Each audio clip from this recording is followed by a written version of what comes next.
Hello,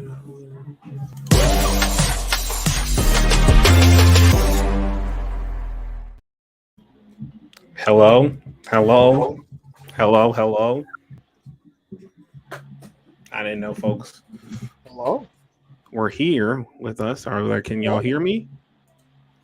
Yes. All right. So what is up, everybody? We are back at it again, like we ain't left before. Ain't ever gonna leave again. Out here slanging and banging and cranking it up with y'all about some late night Saturday discussions. So we hope y'all ready for it. Mhm.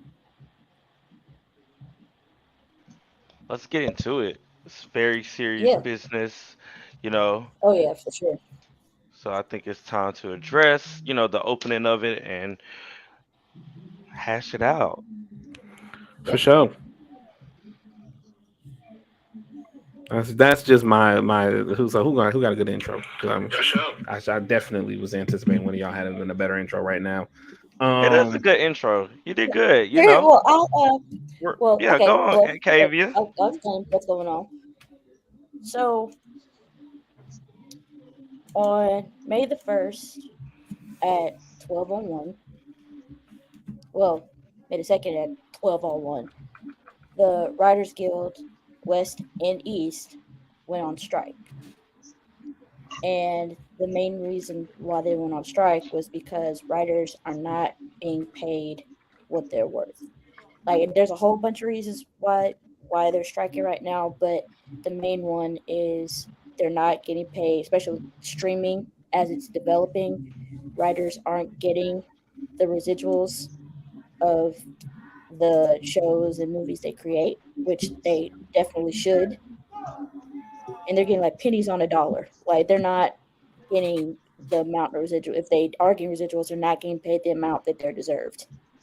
And as a writer and going into this business, I see why they're fighting so hard, because when I want to, when I give these studios something that I created, I want to make sure I am fairly compensated for my work, because it is my work. Like, as a writer, we're the ones who create these stories that people love and that they feel attached to characters, everything about it. And these studios are making millions off these stories, but only giving writers a very, very small percentage of it when they deserve more.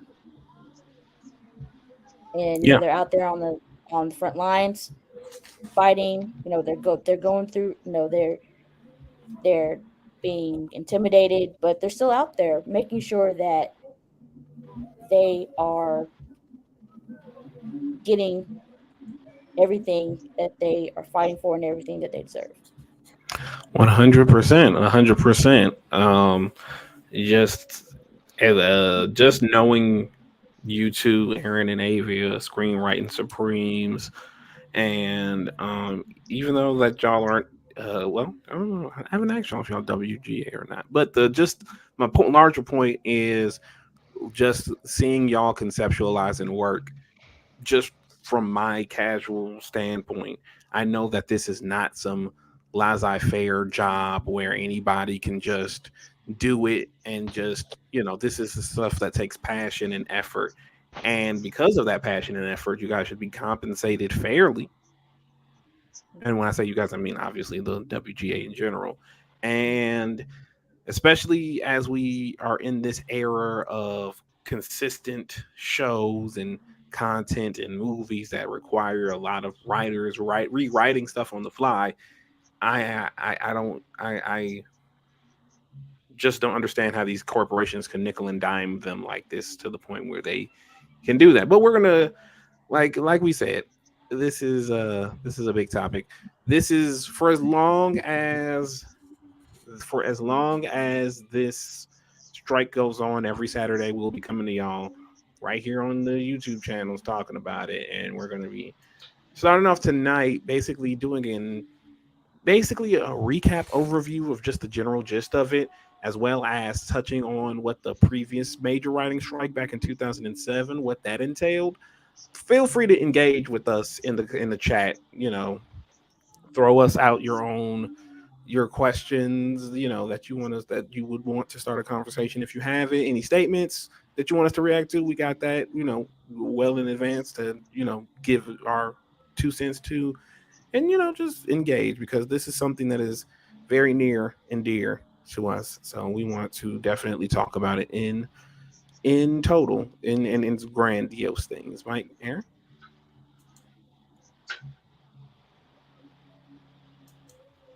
Aaron, Mike, I should say, Can you whoever, hear me? the mic Yeah, first. I didn't want to speak over.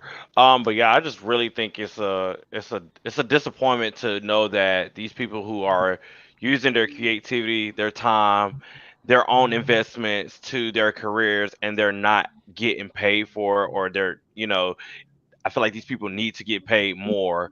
They need their dues because they're putting in the same amount of effort and work that these actors and these actresses are putting in, these directors, all that. Why do writers get the short end of the stick? And it's very, like I said, it's very disappointing and surprising to me because I didn't think nothing of it. But it sucks because for people like myself and my crew, we want to be writers and we want to do things, whether if it's screenwriting, novels, playwriting, whatever, to be in a situation like this and to see majority of our faves and people that we support get shitted on like this, it's fucked up. And I really think these people need to wake up, pay these people, because I feel like if the shoe was on the other foot and it was other professions, it would be totally different. But that's Mm-hmm. just my little 2 cents. I was thinking about that today. I said I think because it's writers, people want to just like dust it off as like, they're just writers. They're people at the end of the day too, and this is Mm-hmm. their job. They have to live, eat, breathe, sleep just like you do too. Like Ben Affleck, I agree. Can I be heard now? Can Yes. people hear me? Yes. Okay, I've been talking for like the last 20 Oh, minutes. no. Nothing. You will not be silent. Like, You will not be okay, silent. very fitting. It's very fitting if you think about it because writers aren't heard. So, I think just a general overview of everything, you guys laid it out perfectly. These, the architects, the writers are the architects, whether people want to admit it or not. Not just in the entertainment industry, but just focus on the entertainment industry for a minute. The writers are the architects of everything. They see every single detail in their head from the action, from the set design, from what the characters look like, from the work, like every single thing. It's not just a one and done. Mm-hmm. And these people deserve to be compensated. There was a time when certain writers were seen as rock stars. Whether or not that's a good or bad thing can be discussed later, but it's like there's no respect.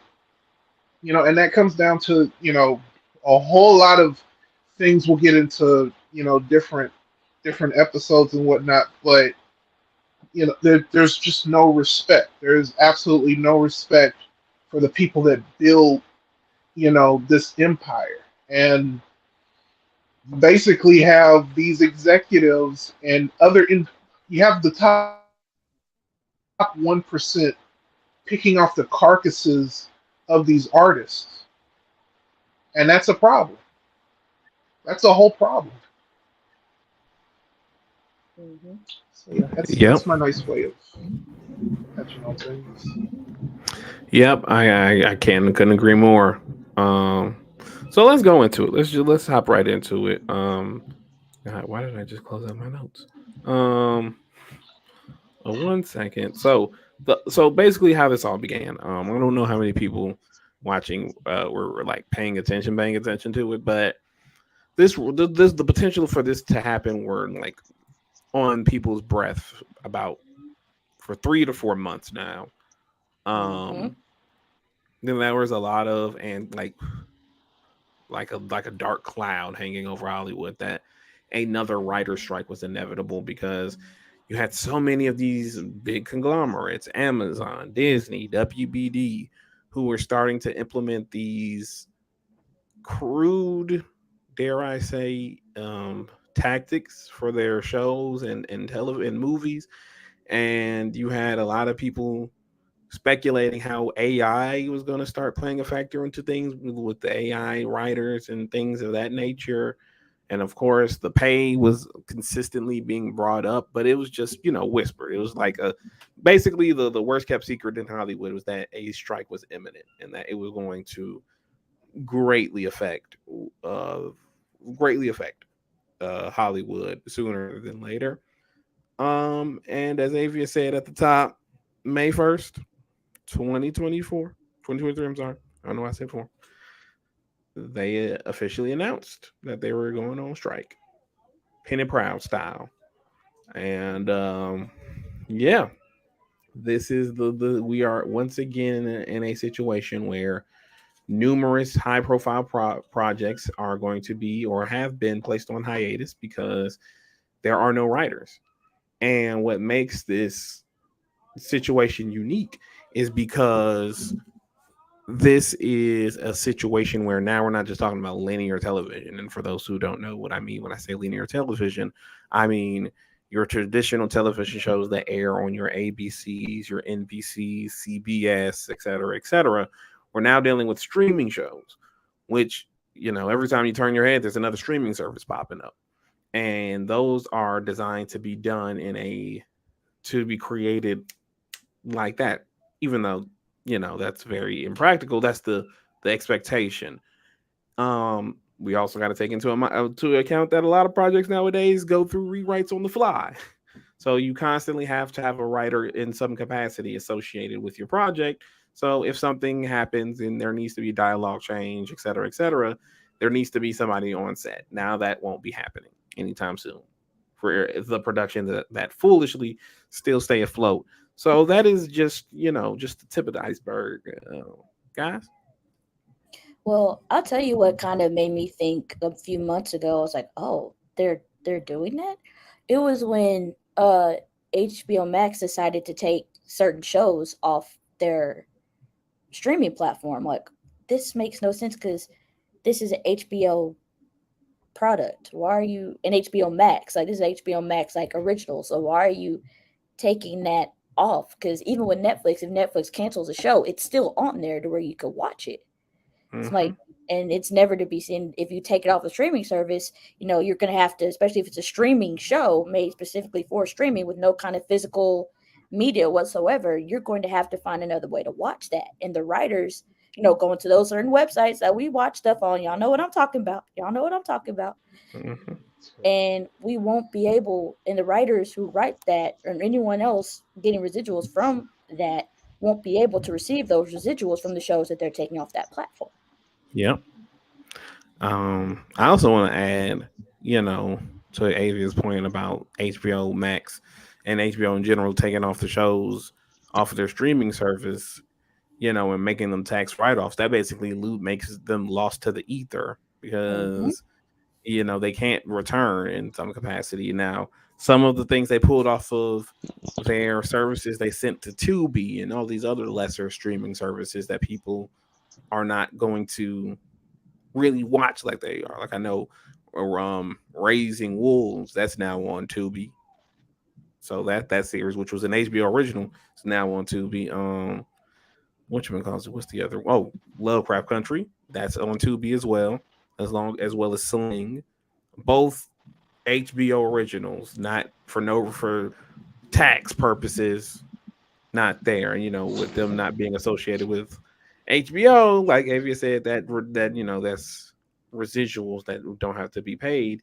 And even then, when it comes to streaming services, the writers weren't being paid anyway when it comes to the residuals, or in some cases, the payout was so low that they might as well have been getting lent out of the pocket. So, Mm-hmm.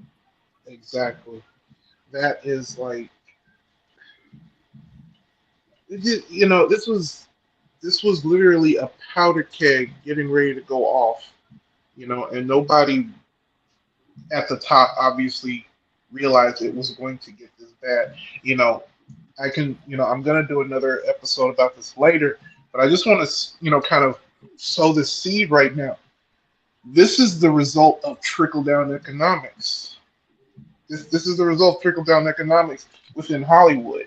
You know, they tried to apply it in a different way. Starting what 2007, and look at the results. It hasn't gotten better, and it's like there's obviously this bubble that was just getting bigger and bigger, and it finally popped thanks to streaming.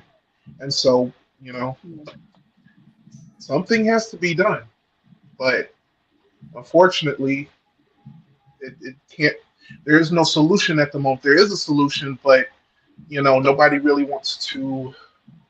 Nobody at the top, I should say, wants to apply that solution. To basically help anybody, but it is Mm. what it is. Business is business, and I don't like that. Mm-hmm. Mike.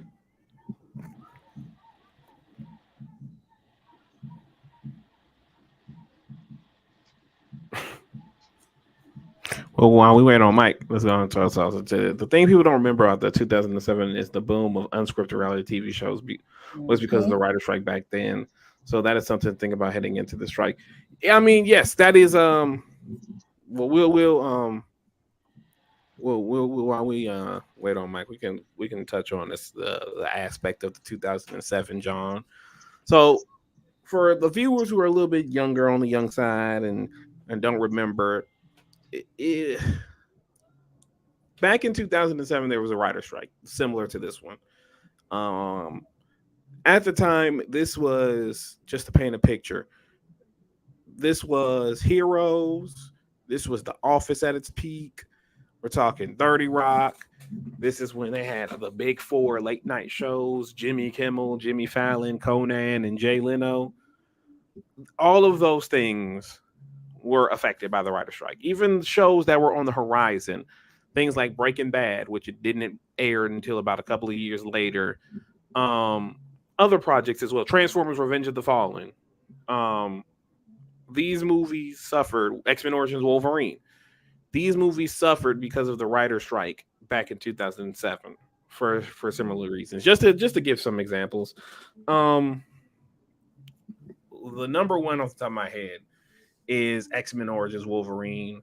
That movie, as we all know, infamous for its production problems, but the chief among them was the script and how when they made the movie there was no script. The script didn't have dialogue in it. It just had set direction. So with that being the case, all they did were, Deadpool talks a mile a minute. And they didn't have any context of what he was saying or if that was accurate, if that was in the hyperbole or something like that. These are situations that we are potentially running into. Lost is the biggest example. Lost, if you've Mm-hmm. ever seen the memes of Lost, if you've ever seen the memes of Lost losing the plot, is ironically enough, if you've ever seen that, that's why. That's why, because of the 2007 writer strike, because that was the point where Lost just couldn't continue its plot as intended because it lost so much damn time. Um, And everyone had a musical episode around this time. Like, yeah, yes, Well, yeah, they ran out of ideas. yeah. that was a musical They episode. ran out Like, of ideas. and I remember this was when Desperate Housewives was going down. Like, this was when the writing Desperate Housewives was Yeah. terrible. Like, when I tell you, it was a time for television because they couldn't think of any new ideas. Like, every good show was going down. Like, it was. Holy. Child, Well, was True Blood affected by that? On the rise. it may have. I'm not It may have entirely been sure. when did True Blood, like early Oh, 2000s? no, it take oh eight oh eight. Well, yeah, I If about it to say, started in wait, oh 08 eight, or oh nine. finished So in yeah, 08? never mind. It Let started me in 08 see, or because it I was finished just in thinking 08? about that. Because I think about how the writers in that writers room, they were really going through it like mid, I think between season 4 and 5, before they actually closed it out, and that last final season was trash. Like I hated the last season. Like, you could tell, like watching certain shows, you can tell like when that was, oh yeah, that's a writer strike episode. Yeah, this is when the Hmm. writer strike was Yeah. happening. You could just The tell. best example I can think of was someone describing like see the one of the seasons of The Offices where there were two parters. and it was just like the episodes because they kept all the deleted scenes in because of the writer strike and everything like that. Again, with Heroes, you can literally tell the dip when the quality dip happened. You can Man, literally that show see it. was great to begin with. That show was amazing. Like save the cheerleader, save the world. Like it was. I used to watch Heroes all the time. Like when it first came out, I watched it. I did. Yeah. What was I going to tell you? Mike. Yeah, Mike. What are your thoughts on Some of the the best promo overview I've of it ever all? seen. Like the what is your thoughts on the overview of the strike? Uh, Even in my, I think they should be striking. I think writers should be fighting for what they are owed. Like, no if, ands, or buts about it. I think it's wild that you don't want to pay these people their money. And I still think about the money that was lost in after the first day of strike when was talking about it in the chat, and Disney Hmm. lost all that money. It's just like you lost all that money from one day where they're just asking for this, and you just lost that what they're asking for. Like that's wild. Like I said, I really think they need to go ahead and just pay these people. I really don't want other shows and things to be affected this year, but you know, shout out to the people that are on the front lines and putting themselves out there Yes. like that because Yes. I mean, you have to speak up for yourself and you have to believe and you have to have passion. Yes, the craft is there. That's always going to be there. But if you're not getting your paid dues, if you're not getting the attention you need from your people, it's time to, get out there.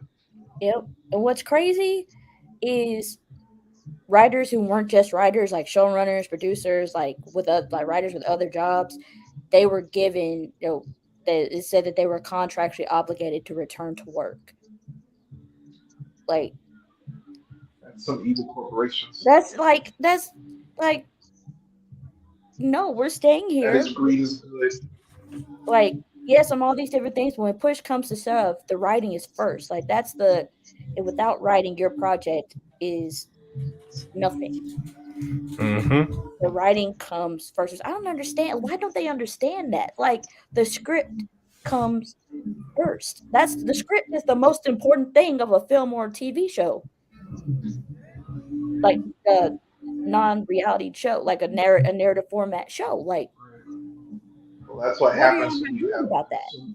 That's what happens when you have a consumer-based product, and the provider thinks that the people who are building everything are basically just work mules who don't know how good they have it. I mean, there's a lot of quotes out there saying the writer should just be happy.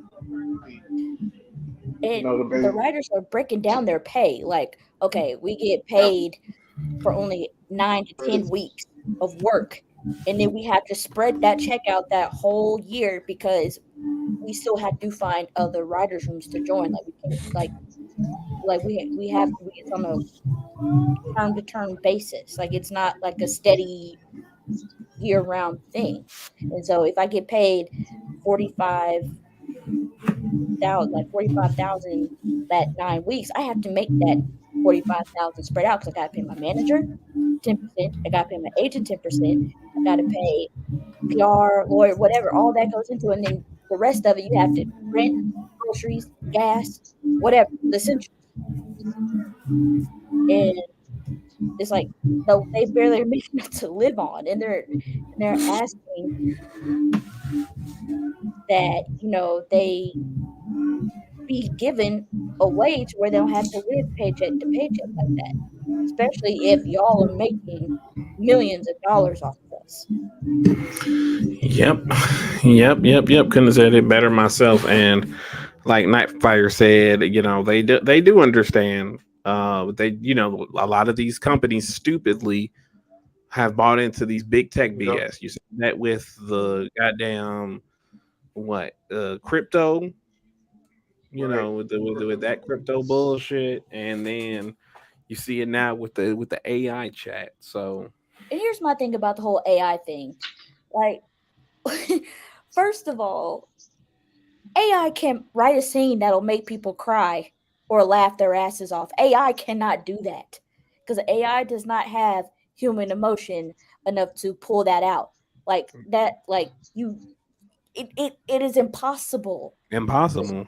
because writing a writer, their responsibility is to make people care, make people love or hate a character, Yeah. and AI can't do that. Yep. And then, like Warzone said, without the script, you might as well have the Terminator. Without a head, it won't work. I mean, that's like, like there are so many idiosyncrasies. There's so many, minute details that comes with writing, and then you got to lend yourself to creativity in the moment. Mhm. If an actor goes off the cuff and says something, and you go, what, that works better than what is written down, then you can only do that with screenwriters. You can only do that. You can't do that without. We can't do that with no AI, and you for sure can't do that without them at all. So yeah, and it's keep in mind, like, this is a good point. We're gonna definitely touch on bases on this more and more as we cover this. With how these other industry leaders in different mediums they view this, and like, yeah, yeah, machine learning is like text to speech. It's essentially like text to speech as someone who uses it. Um, it's about the you saying and doing stuff, and the machine, the repetition of the Repeats it, just machine. pretty much repeats it. Like, But what people don't understand is that for those entities to work, there needs to still be a human operator there to plug it into the machine and then work on making sure the machine understands it. You just can't have, oh, hey, and I do blame a lot of these entities for this, but you just can't say, oh, we're gonna just tell the AI, give them a bunch of buzzwords, Spider-Man, Pizza Cat, root beer, and think you're going to be able to make a multi-million-dollar project out of it and make it make sense.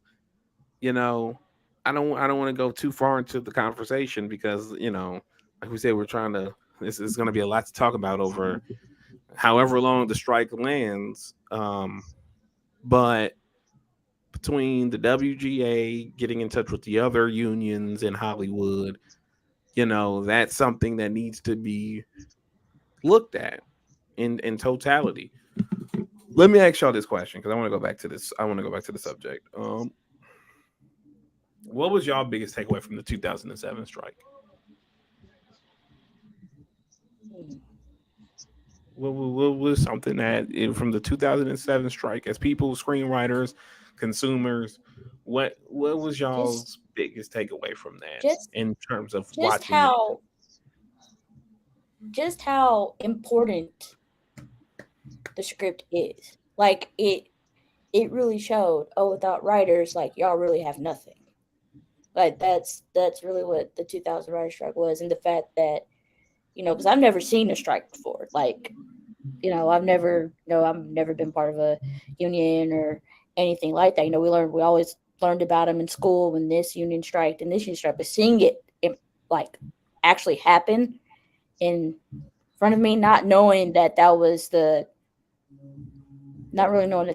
journey that I was going to take right away, as far as like being a screenwriter, but just seeing it happen, just seeing, just the world, not the world necessarily the world, but just seeing the entertainment world stop.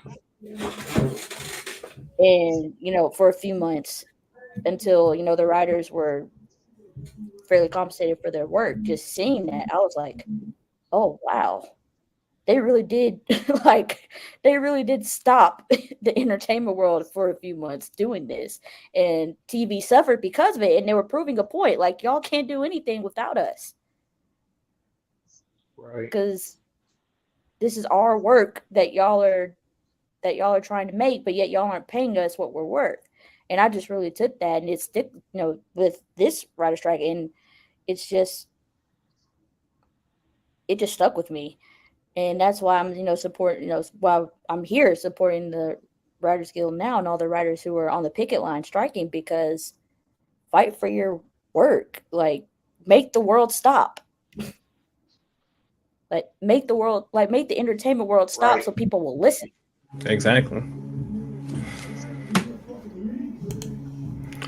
Yeah, Nightfire says they have a bachelor's in video and film production, and everyone took screenwriting at the university, no matter the track, because that's how, and that's exactly how important it is.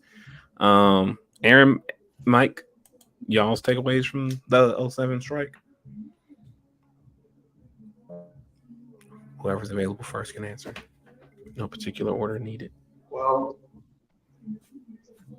personally, I was kind of like, nobody can hear me. Nobody can hear me. Yes, Yes, we can hear yes, we you. can hear you. So I'm talking and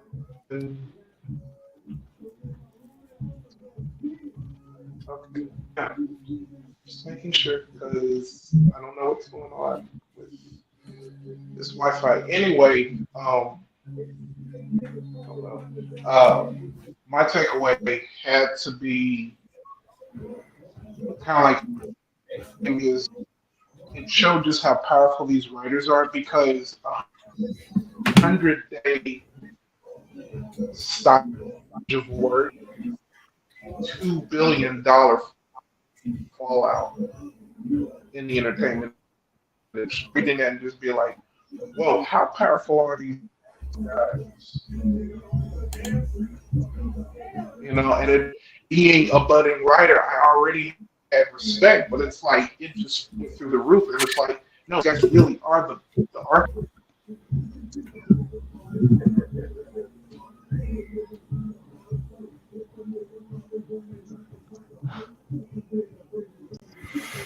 Yep, very, very, very well said. Very well said. Yeah, it seems like Mike is Can having you some hear me technical. now? Yeah, Yeah, now we we got can. Thank. Yes. Okay, Yeah. I was just gonna say I was just looking at the list of shows that were affected or either canceled, postponed, and shortened, and it's a lot of shows that I've I've binge watched in my adulthood, and I can now tell that even from even watching Grey's Anatomy, Private Practice, because Private Practice was shortened, and that was a spinoff from Grey's Anatomy. So Mhm. like I can and just looking at the list of shows and things that were affected by that 2007, it's like wow, that is those majority of them shows that's on that list are like major shows that got like a lot of attention and a big fan base, a cult calling, if you would like to say now.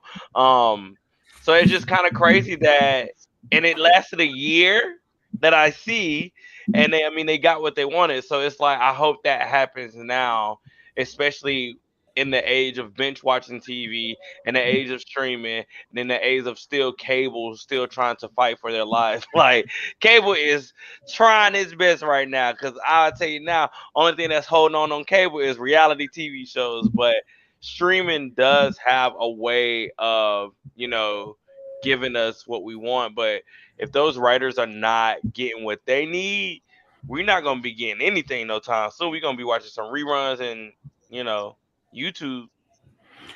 Yep. Big facts. And I genuinely feel.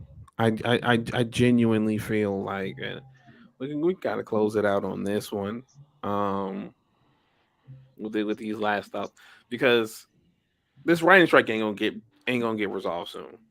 We've already seen it. I'm trying my best now to go into this because this is a topic all on its own, and I want to give it the weight and the spread that it needs. But I'm gonna just tease y'all. Can I titillate y'all? Can I tease y'all? Can I do that? Can I titillate and tease y'all? I will. Um, we all know what the biggest fish in the ocean is in Hollywood right now. That's the superhero. That's the cape shit. And folks is talking about this is drought. This is the end of superhero films. No, this ain't now. That's gonna come as this strike rolls on because that's everyone's and not just superhero shit. Just the general what's the word I'm looking for? The general uh IPs, third party IPs, shit like that. Your Lord of the Rings, your Star Wars, your Marvel, your DC, these multifaceted franchises, and that is what they're going to be doing, y'all. They're going to be they're going to be canceling those left and right and blaming the writers. And in my headline title kind of gives us away. when it comes to the Cape shit, they're going to be looking to comic book writers to be the scab writers for this, and it's going to get ugly, folks. It's gonna be fucking ugly. And that's all I'll say about that for now. Um, as we saw, I don't want to quickly just bring this one up. SWAT on CBS just got canceled, and it just got some of its best ratings. And yeah, that was a targeted effort to try to make these writers feel bad. But that's all I'm gonna say. That's all I'm gonna say. Y'all take it away with y'all statements. He's right. I'll make a No, point that you he's said. right. My bad, Eric. Go ahead. I agree. No, I just said I agree. Oh, okay. Well, I want to say this. These are my final thoughts. Just the other unions. Like I was looking on Twitter, and someone was saying that the WGA had meetings with other unions, and they said this is huge. Like this is big. Like this hasn't happened before. And seeing all these other unions coming and supporting the writers on the picket line because they know how important this is. So I would just say, writers out there on the picket line, keep fighting the good fight.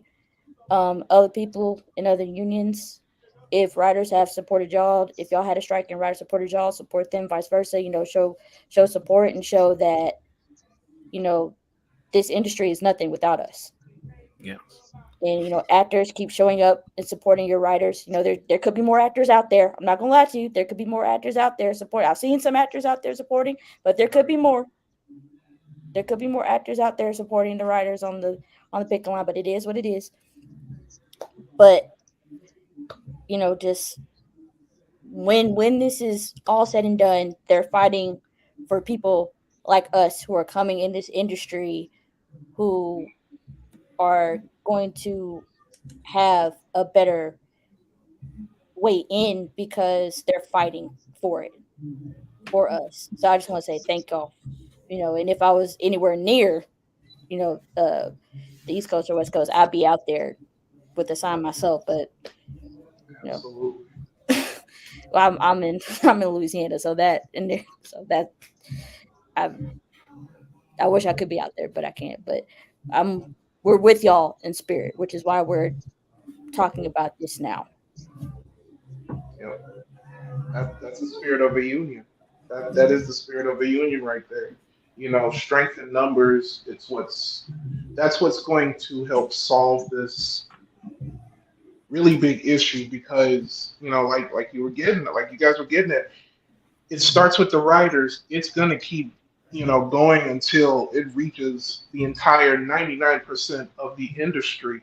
And for everybody watching, we may be pre WGA, but we still are writers at the end of the day. We still care about the work. And if you're fans of different things and you enjoy what these people are bringing to you, you have to show up for them. Mm-hmm. Fans, actors, directors, producers, showrunners, all of you. Because, nothing's going to move without these people. And what does move, it's not going to be good. Let's just be honest. It's not. Yep. Mike, you get the final word?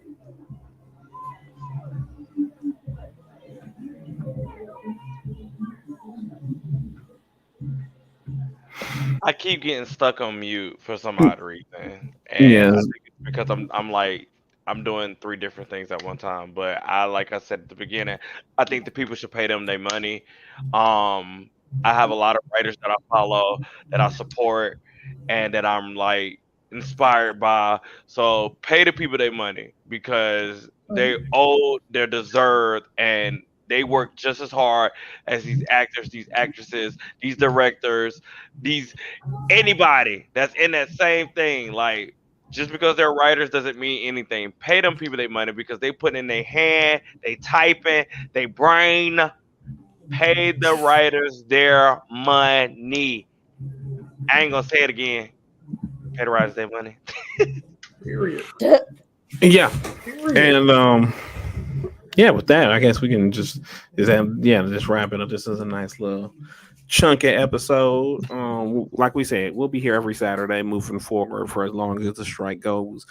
Giving you guys, this was our like just a little overview of everything where we talk with you guys, give our own thoughts and opinions on it. But as the strike rolls on every Saturday, we're going to be kind of giving you centralized viewpoints while also talking about current events about the strike and new information. Not trying to, we're not going to make this gossipy. That's not the intention of this new series, but this is more so to just keep you guys up to date on what's going on. Of course, our own personal opinions will go in. Lord knows mine will. But we're not going to be trying to make this like, oh, he said, she said bullshit, but rather stuff that's plausible and everything like that, as well as trying to make heads and tails of all of this. But our core ideology between the four of us remains the same. Pay these writers. These writers deserve to be paid. We're all in agreement on that one, right? I didn't know for step Oh yeah. when I said that. Oh yeah. Oh yeah. You're right. Okie dokie. Well, if that is it, we have been your MD Squad. Thank y'all for chilling out with us this Saturday evening, and we hope y'all have a good night. And we will holler at y'all a little later. Everybody say peace out. Peace. Peace.